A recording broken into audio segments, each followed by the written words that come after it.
रवि लामिछानेको नजरमा परेनन् रासपाका 4 पात्र। हारेका र उम्मेदवारी फिर्ता लिएकालाई सचिवालयमा प्राथमिकता।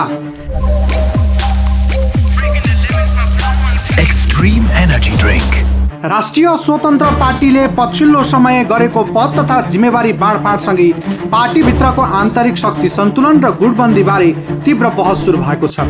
चितवनमा सम्पन्न पार्टीको प्रथम महाधिवेशनपछि सभापति रवि लामिछानेले केन्द्रीय कमिटी बैठक मार्फत पदाधिकारी, सचिवालय र विभिन्न विभाग प्रमुखको मनोनयन तथा जिम्मेवारी तोक्ने काम गरेका छन्।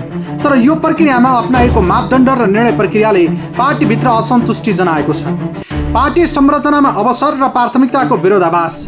सभापति रवि लामिछानेले प्रथम महाधिवेशनमा उम्मेदवारी दिएर अन्तिम समयमा फिर्ता लिएका तथा पराजित भएका नेताहरूलाई समेत सचिवालयमा समेटेका छन्।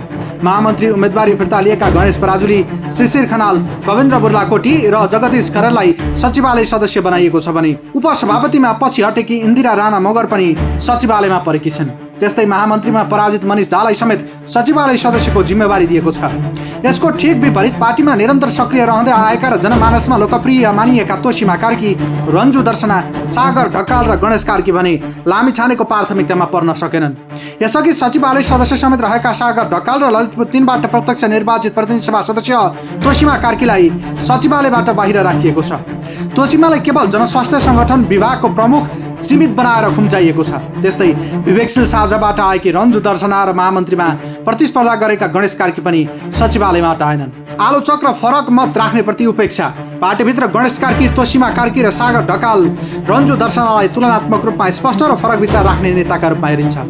पार्टीको नीति, निर्णय र आन्तरिक लोकतन्त्रका विषयमा निरन्तर बहुआयामिक शैलीका कारण उनीहरू नियतवश पाखा लगाएको विश्लेषण पार्टीभित्र भइरहेको छ। लामिछानेले आफ्ना विश्वासपात्र मानिने प्रमोद न्यौपानेलाई संगठन विभाग प्रमुख र दीपक बोहरालाई सचिवालयमा भित्राउँदा वैचारिक रूपमा फरक राख्ने नेतालाई मूल संरचनाबाट टाढा राख्न खोजेको आरोप लागेको छ।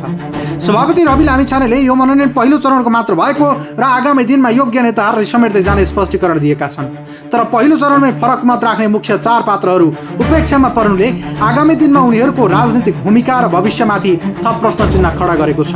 पार्टीका गतिविधि र समसामयिक विषयमा राष्ट्रसभाभित्र निकै चर्को चर्चा हुने गरेको छ।